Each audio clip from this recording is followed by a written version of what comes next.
सिंध के मुख़्तलिफ़ शहरनि में पंहिंजी सक़ाफ़त सां मुहबत जो इज़हार जारी आहे।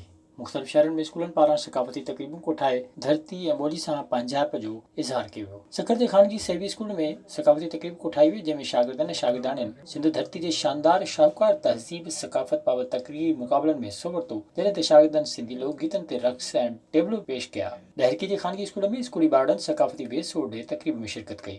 स्कूल बि ॿारनि जे अजरक ऐं टोपियुनि जे रंगनि सां झरकी पियो। शागिर्दनि शागिर्दाणियुनि पारां सक़ाफ़ती टेबलोज़ पेश कया विया। सभई स्कूली शागिर्दनि ऐं शागिर्दाणियुनि पारां होज मालो मोर थो टिले राणा जहिड़नि गीतनि ते रक़्स कयो वियो। सकरनि में बि मुख़्तलिफ़ सियासी समाजी धुरियुनि ऐं पार्टियुनि जे अॻुवाणनि पारां पंहिंजी सक़ाफ़त सां मुहबत जे इज़हार लाइ रैली कढी वई, जेका मुख़्तलिफ़ रस्तनि खां थींदी प्रेस क्लब पहुती, जिते अॻुवाणनि ख़िताब कयो। रैली खे ख़िताब कंदे अॻुवाणनि जो चवणु हो त जेसिताईं हू ज़िंदा आहिनि, पंहिंजी धरती ऐं ॿोलीअ सां मुहबत खे जारी रखंदा। विज़िट कयो अवामी आवाज़ मीडिया ग्रुप की वेबसाइट awamiawaz.pk